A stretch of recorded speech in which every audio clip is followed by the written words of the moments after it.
ये सत्य घटना है परमात्मा कबीर जी की एक अविश्वसनीय महिमा की, जो उन्होंने लोधी वंश के एक दिल्ली के बादशाह सिकंदर लोधी के साथ की।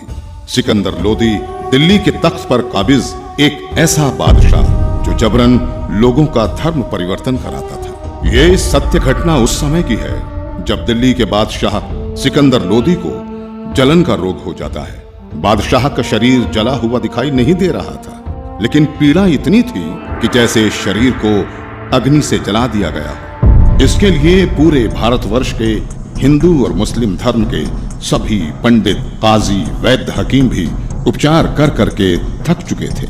परमात्मा के विधान में है, जब मनुष्य के पाप कर्म अधिक हो जाते हैं तो कोई भी दवा काम नहीं करती। कुछ ऐसा ही बादशाह के साथ भी हो रहा था। शानदार। अल्लाह के फजल से ये दवा जरूर हमारे जलन के रोग को ठीक कर देगी, इंशाअल्लाह। राजा सिकंदर लोधी ने सभी प्रकार की औषधि सेवन की, बड़े बड़े वैद्य बुला लिए गए, लेकिन बादशाह पर कोई भी औषधि काम नहीं कर रही थी। यहां तक कि सिकंदर लोधी ने उन्हें ठीक करने के बदले मुंह भोला इनाम भी रख दिया था, लेकिन सर्व उपाय निष्फल ही रहे। बादशाह सलामत, अब आपकी तबीयत कैसी है? पीर जी, हमें जरा भी आराम नहीं हुआ। बाहर से नहीं दिखता, लेकिन पीड़ा इतनी अधिक होती है कि जैसे किसी ने हमारे शरीर को जला दिया हो। बादशाह सलामत, हम सभी ने आपको वो हर दवा दी है जो ऐसे रोग में दी जा सकती है। बादशाह सलामत, लगता है ये कोई लाइलाज बीमारी है जिसका ठीक होना नामुमकिन है। गुस्ताखी माफ बादशाह, अगर आपकी इजाजत हो तो हम आपसे कुछ कहना चाहते हैं, क्योंकि हम सबको ये पता है कि आपको ये लाइलाज रोग अल्लाह की मर्जी से हुआ है, तो इसका इलाज भी हम वैद्य नहीं बल्कि कोई पहुंचा हुआ संत फकीर ही कर सकता है। और हम ऐसे ही एक सिद्ध महापुरुष को जानते हैं। कौन है वो? काशी में कबीर नाम के एक महापुरुष हैं। हमने सुना है कि उन्होंने बहुत सारे लोगों के कष्ट दूर किए हैं। उनमें मुर्दे तक को जीवित करने की शक्ति है। बादशाह सलामत, अगर वो रहम कर दें तो ये रोग एक लम्हे में खत्म हो सकता है। मौलवी साहब, आप कैसी बातें कर रहे हैं? इतने बड़े बड़े हकीम और वैद्य जो रोग ठीक नहीं कर सके, वो भला एक कबीर कैसे ठीक कर सकता है? हमें तो लगता है कि अब हमें इस रोग के साथ ही आखिरी दम तक जीना पड़ेगा। अब तो जीने की चाह भी खत्म होती जा रही है। गुस्ताखी माफ करें जहांपना, लेकिन कबीर जी कोई साधारण पीर नहीं है। वो चाहें तो कुछ भी कर सकते हैं। ठीक है, हमारे काशी चलने का बंदोबस्त किया जाए।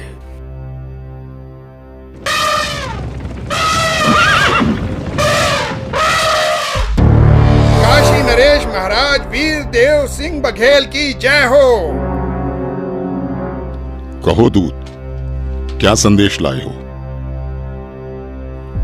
काशी नरेश, बादशाह सिकंदर लोधी इस समय अपने जलन के रोग के कारण बहुत परेशान हैं।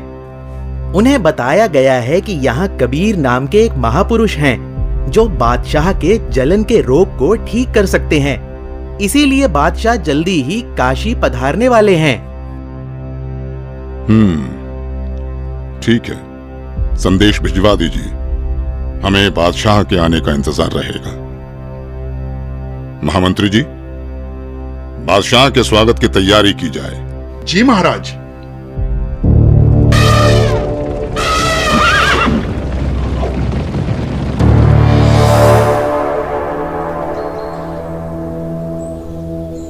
बादशाह सलामत, कृपया भोजन ग्रहण करें।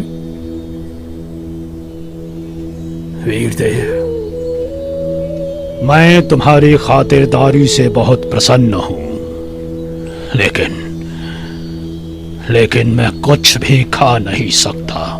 मैं अपने जलन के रोग से बहुत ज्यादा परेशान हूं। इस समय पूरे जहां में हमसे ज्यादा दुखी कोई नहीं। मुझे मालूम हुआ है कि यहां काशी में कबीर नाम के कोई संत हैं। आप उनके बारे में जरूर जानते होंगे,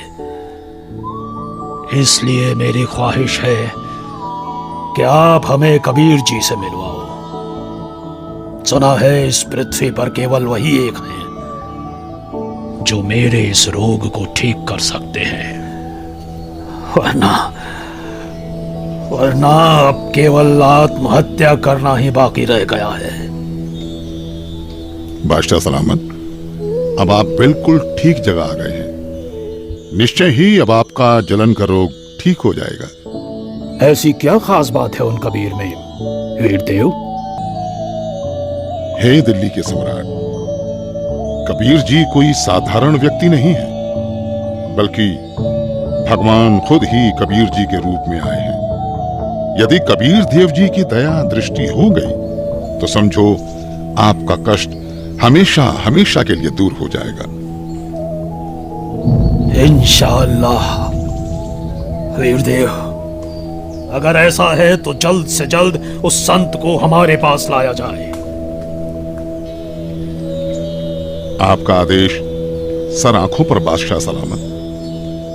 लेकिन मेरी अर्ज है आपसे। बेफिक्र होकर कहो। बादशाह, कहते हैं कि संत को कभी आदेश देकर नहीं बुलाना चाहिए, और कबीर प्रभु जी तो संतों के संत हैं। फिर भी यदि हम उन्हें आदेश देकर बुलवा भी लें और उन्होंने आपके रोग को दूर करने की कृपा ही नहीं की, तो फिर उनका आना ना आना एक समान होगा। आप दिल्ली के सम्राट हैं, किंतु बादशाह, मेरे हिसाब से कबीर परमेश्वर जी को बुलाने की बजाय खुद चलकर उनके द्वार पर जाना चाहिए। उनके आगे नतमस्तक होना चाहिए। तभी संत प्रसन्न होकर अपनी कृपा बरसाते हैं। इसलिए मेरा अनुरोध है कि हमें खुद ही कबीर प्रभु के पास चलना चाहिए। बाकी आप जैसा आदेश दें।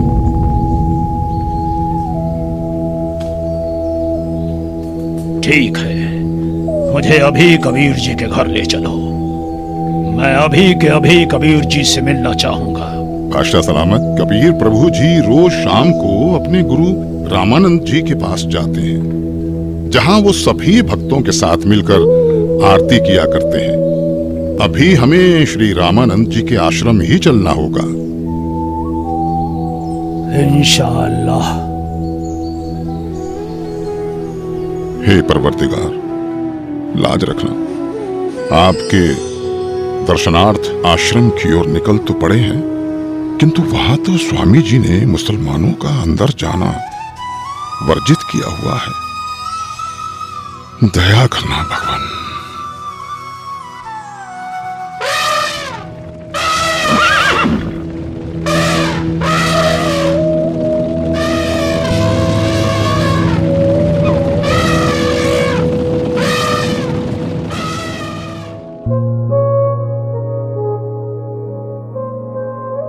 हे भक्त, क्या कबीर जी आ चुके हैं?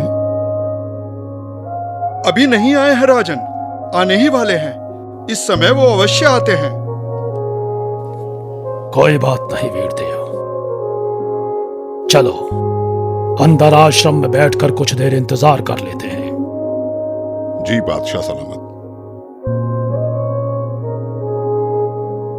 भगत जी, एक बार आप स्वामी रामानंद जी से आज्ञा लेकर आइए कि दिल्ली के बादशाह सिकंदर लोदी आए हैं, आपके दर्शन करना चाहते हैं और कबीर जी से मिलना चाहते हैं।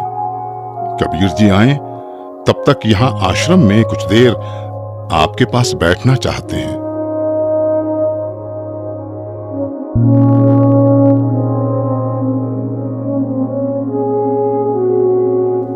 प्रणाम गुरुदेव। गुरुदेव, काशी नरेश वीर देव सिंह और दिल्ली के बादशाह सिकंदर लोधी आए हैं। उनको कबीर जी से मिलना है। उनके आने तक वो आश्रम में बैठकर इंतजार करना चाहते हैं। क्या कहा? सिकंदर लोधी? जी गुरुदेव। उन मांस खाने वाले पापी मुस्लिम मलिच्छों के लिए यहाँ आश्रम में कोई जगह नहीं। कह दो उसे कि बाहर ही इंतजार करे।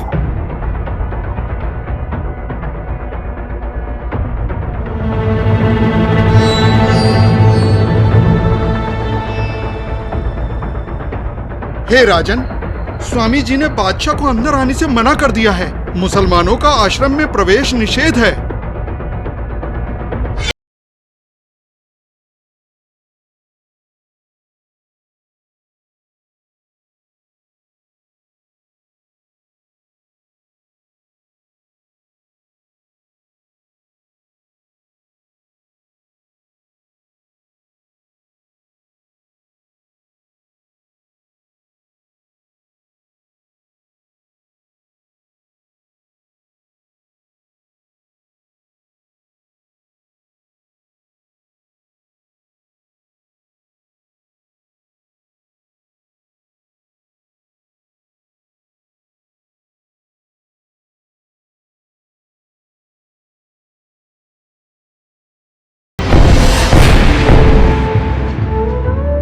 हे कबीर प्रभु, ये क्या किया आपने?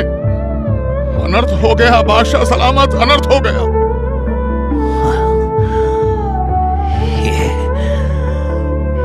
ये मैंने क्या कर दिया? मैं निहायत ही नीच किस्म का व्यक्ति हूं।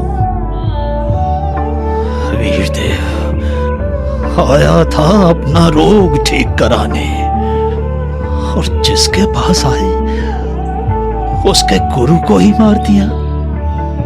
या अल्लाह, कितने गुनाह किए हैं मैंने, माफ कर दो मुझे। वीरदेव, यहां से वापस चलो। कबीर जी अब कभी मेरे रोग को ठीक नहीं करेंगे। अगर मैं उनके सामने रहा तो वो जरूर मुझे बद्दुआ देंगे। इसलिए यहां से अभी के अभी चलो। जैसा आपको सही लगे बादशाह, चलिए। कबीर प्रभु जी सामने है बादशाह सलामत। दो राजा एक साथ? काशी नरेश और दिल्ली के बादशाह का इस गरीब के पास कैसे आना हुआ? कहो, कैसे आगमन हुआ?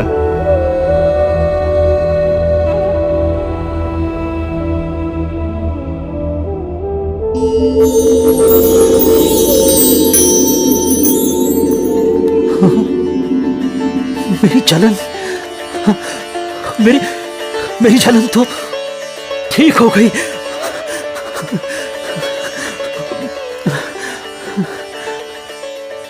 हे अल्लाह की ज़ात, मुझे माफ कर दो। मैं बहुत नीच आत्मा हूं, मैं बहुत पापी हूं। क्या बात है राजन? हे परवरदिगार, जिस उद्देश्य से मैं आया था वो तो आपके आशीर्वाद मात्र से ठीक हो गया। मेरे शरीर में जलन का असाध्य रोग था, जिसका कोई उपचार नहीं हो रहा था। उस भयंकर पीड़ा को आपने पल भर में दूर कर दिया परवरदिगार। लेकिन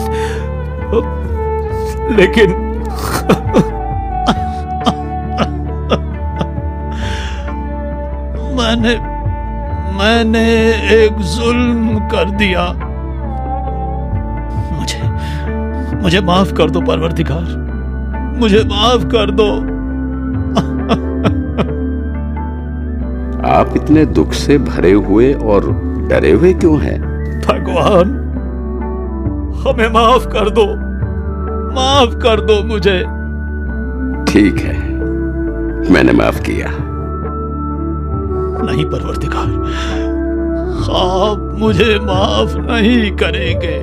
राजन, आप व्यर्थ में व्याकुल ना हो। मैंने आपको माफ कर दिया। बताओ क्या हुआ? मुझसे एक निहायत ही बड़ा अपराध हो गया है। अगर आप उस अपराध को सुनेंगे तो आप मुझसे खफा होकर मुझे बद्दुआ देंगे और मैं फिर से वैसा ही हो जाऊंगा जैसा यहां आया था। इसलिए मैं खौफजदा हूं। आखिर ऐसा क्या हुआ है बादशाह? रामानंद जी ने काफी तीखे अल्फाज बोले और मेरे पर पहले से ही बादशाह होने का नशा हावी था। मुझे गुस्सा आ गया और मुझसे उनकी हत्या करने का अपराध हो गया। मालिक, आप तो खुद ही अल्लाह की जात हो, सबके जहन की बात जानते हो। बादशाह, सच तो ये है कि कोई किसी को नहीं मारता। स्वामी जी की मौत आज होनी थी और आपके हाथों से ही होनी थी, ये पहले से ही निश्चित था।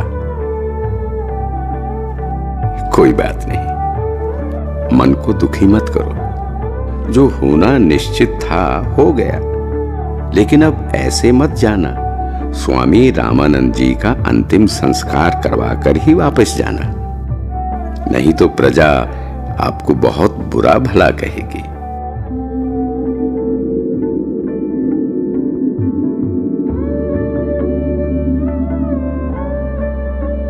वीरदेव, आज मुझे अल्लाह मिल गए, ऐसे महापुरुष जिनके आशीर्वाद देते ही मैं स्वस्थ हो गया।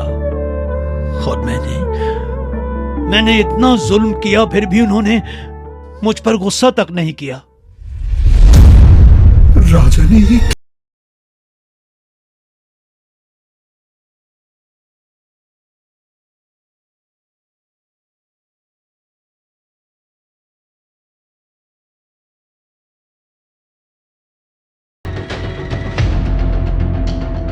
हे भगवान, सिकंदर लोधी ने अपने गुरुदेव की हत्या कर दी। अरे नादानो, कोई किसी को नहीं मारता। अपने गुरुदेव के प्रारब्ध में था इनके हाथों मरना, नहीं तो कहां सिकंदर लोधी बादशाह दिल्ली से चलकर यहां अपने आश्रम में आए। इनका तो कोई मतलब ही नहीं बनता यहां आने का। भक्तों, अपने गुरुदेव जी का संस्कार इन्हीं के हाथों मरने का था।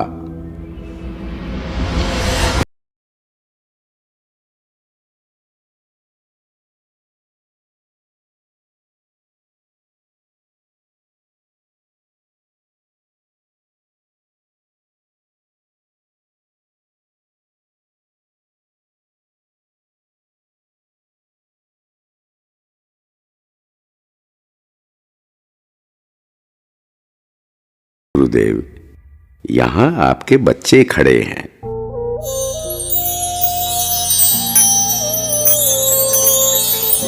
भगवान, बंदी छोड़ कबीर साहेब की जय हो। बंदी छोड़ कबीर साहेब की जय हो। हे कबीर देव जी, ये मेरे शरीर के आधे हिस्से से खून और आधे हिस्से से दूध कैसे निकला? क्या राज है इसके पीछे? गुरुदेव, आप तो परम ज्ञानी हो, आपको तो सब पता है। आप तो बस मुझे महिमा देना चाहते हैं, इसलिए आप मुझसे ये प्रश्न कर रहे हैं। गुरुदेव, आपने अपने इस दास कबीर को गुरु मंत्र देकर हिंदुओं से तो छुआछूत की बुराई को दूर कर दिया, लेकिन मुसलमानों से आप अभी भी नफरत करते हैं। गुरुदेव, कोई भी जाति, धर्म, मजहब बुरा नहीं होता। लोग बुरे हो सकते हैं, हम उन्हें सही रास्ते पर ले जाने ही आए हैं। हम उनकी बुराई को दूर करेंगे, ना कि उन्हें खुद से दूर करेंगे। आप अभी तक मुसलमानों से नफरत करते हो, आप मुक्ति प्राप्त नहीं कर सकोगे। मैंने तो अपना सारा जीवन ही मुक्ति पाने के मार्ग में लगा रखा है। अब मैं क्या करूं? हे भगवान, मुझ पर दया करो। राजन, मैं तो बहुत ही निकृष्ट इंसान हूं। पहले भी मैं ब्राह्मणों के अलावा किसी को अपने पास नहीं आने देता था, और अभी भी मेरे अंदर ये दोष था कि मैं मुसलमानों से नफरत करता था। लेकिन आज परमात्मा कबीर जी की कृपा से मेरे मन से ये मैल चला गया। दुनिया के लिए मेरे शिष्य बनकर लीला कर रहे हैं, किंतु सच तो यही है कि ये सर्व सृष्टि रचनहार है, और मैं भी इन्हीं की शरण में हूं। राजन, मैंने तुम्हें बहुत बुरा भला कहा, मुझे क्षमा करना। मुझे माफ करें गुरुदेव, मैं एक नीच इंसान हूं। मैंने भी बिना सोचे समझे आप जैसे महापुरुष की हत्या कर दी। वो तो मेरी खुशकिस्मती है कि आज मुझे परमात्मा कबीर देव जी के रूप में खुद अल्लाह ही मिल गए। मेरा भी न जाने कौन से जन्म का पुण्य फल उदय हुआ कि मुझ नीच को आप कबीर प्रभु मिल गए। मैंने तो अपने आप को मनुष्यों में सर्वश्रेष्ठ मान लिया था, लेकिन आपकी लीला से मुझे पता चला कि मैं तो कितना निकृष्ट था। आपने ये लीला मुझे सतमार्ग पर लाने के लिए ही की है। मैं तो धन्य हो गया। बंदी छोड़ कबीर साहेब की जय हो। बंदी छोड़ कबीर साहेब की जय हो। बंदी छोड़ कबीर साहेब की जय हो। इस तरह परमात्मा कबीर देव जी ने न केवल सिकंदर लोदी बल्कि गुरु रामानंद जी को सतमार्ग दिखाया और उन्हें मुक्ति की तरफ ले गए। ये अनमोल ज्ञान जगत गुरु तत्वदर्शी संत रामपाल जी महाराज के सत्संगों का अंश मात्र है। संपूर्ण आध्यात्मिक ज्ञान के लिए सुनिए संत रामपाल जी महाराज के मंगल प्रवचन।